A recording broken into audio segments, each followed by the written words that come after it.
Alright guys, buckle up. What you just heard were the charges. Interference with law enforcement and failing to register a vehicle. Pretty standard misdemeanors, but watch closely. This defendant, Quentin Hite, is about to turn a routine hearing into a circus of legal jargon and challenges. This is the State of Kansas versus Quentin Lawrence Hite. It's case number 2025 TR 1215. Quentin Hite appears apparently on his own Zoom. Judge Ricke appears on behalf of the State of Kansas and the Butler County Attorney's Office. For Hite, court has an information before it which alleges in count one the charge of interference with law enforcement, a Class A non-person misdemeanor punishable by up to $2,500 fine and up to 1 year in the county. Here we go. Instead of entering a plea, Hite dives straight into asking the judge if he read another filing in its entirety. This is classic sovereign citizen energy. Notice how he avoids answering and flips the questions back on the judge. It's less about law and more about controlling the room. And up to a $500 fine or both. What are your intentions regarding a plea here this afternoon, Mr. Hite? Good afternoon. I do not intend to plead. Why is that, Mr. Hite? I have a few clerical things I'd like to clear up. Did you personally read the case filing for BU-2025-CR-000261 in its entirety? No. Do you believe that the filing document is true, complete, and correct? The judge shuts him down quick. Probable cause hearings are for felonies, not misdemeanors. But Hite insists like he's uncovered a secret loophole. This is a perfect example of how defendants waste their own chances by arguing fake legal points. Nothing openly defective about the charging document. Okay, let's move on. If you don't wish to enter a plea, the court will be entering a plea of not guilty on your behalf, Mr. Hite. And we'll be establishing another court date.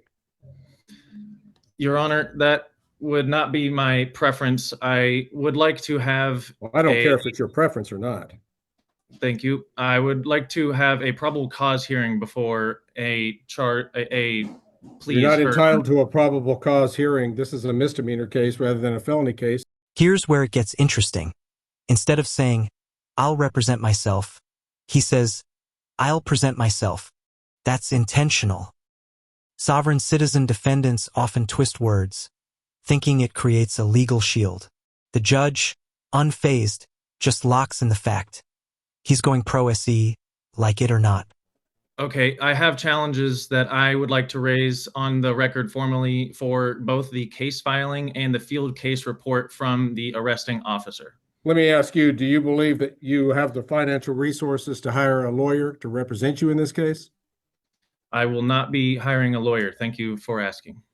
So you're going to represent yourself in this case, is that correct? I will be presenting myself. That is correct, yes. You do understand that if you can't afford a lawyer, the court will consider appointing you one. I do comprehend this. Thank you. But you reject either retained or appointed counsel, and you're going to represent yourself in this case, correct? I will be. And now we're deep into no jurisdiction territory. He argues the documents aren't valid, tries to stop the entire case. Judges have seen this hundreds of times, and you can hear the patience wearing thin. The court isn't buying it. For that, I would like to request your lawful determination that this court has jurisdiction over this matter, as I cannot proceed until the field case report and the case filing are both verified complaints and true and correct. I don't know where you're getting all this. According to the state's charging document, I'll advise you, Mr. Hite, that it did take place somewhere in Butler County, Kansas. Okay, thank you for that. I do believe it has jurisdiction. I do have a copy of a field case report and a case filing that I received from the Butler County Attorney's Office as well as the Butler County Sheriff's Office, and I have found inconsistencies in both of the documents that I'm trying to raise here formally with you that I cannot make a plea. Corpus delicti. That's Latin for body of the crime.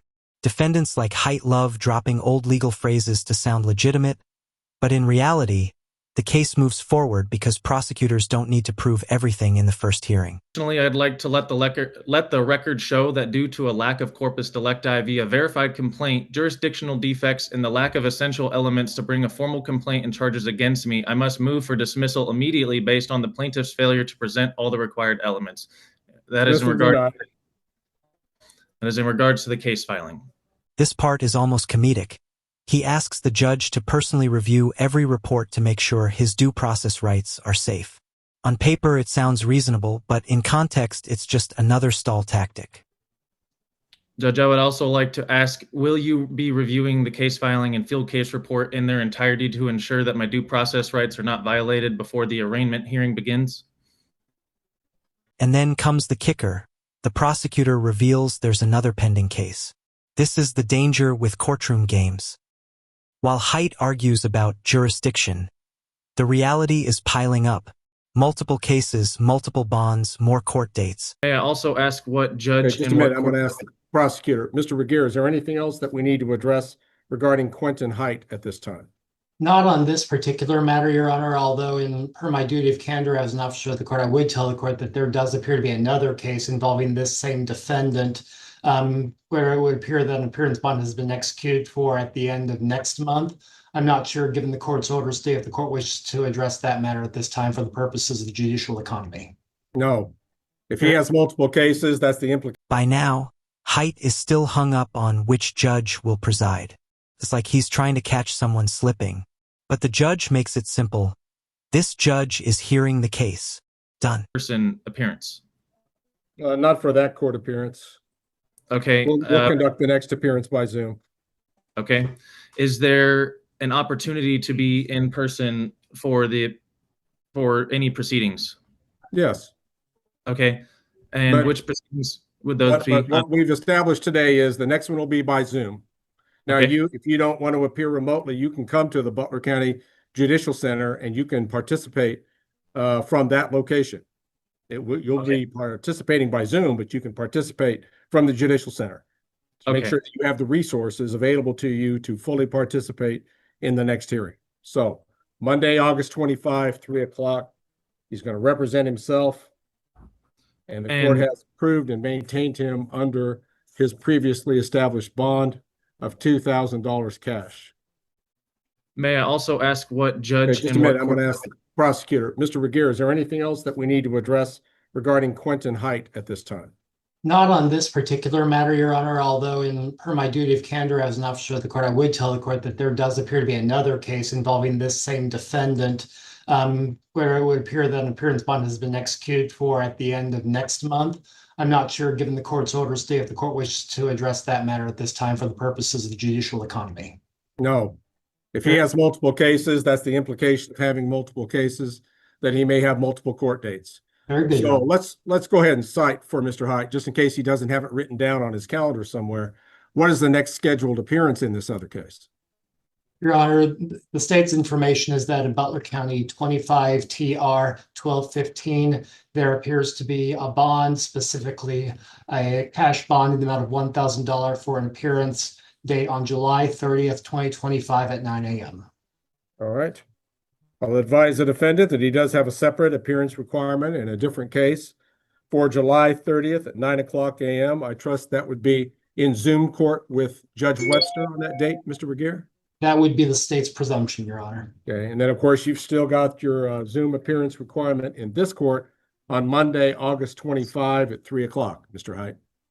I think that concludes our business on the case at this time. One further question, please.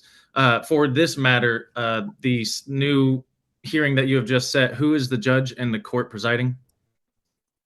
The new one that I just set. You mean in this case that was before the court today? Correct. This judge is hearing the case. Okay. Thank you for clarifying. And if there's nothing further, the Quentin Haidt matter will be in recess at this time, and we'll move on to another matter. And that's it. Another sovereign citizen-inspired defendant who thought wordplay and challenges could shut down a case. Instead, he walked away with 2 active court dates and the same charges standing. This is a textbook lesson. Courts don't run on loopholes, they run on law. If you enjoyed this breakdown, make sure to like, subscribe, and I'll see you in the next one.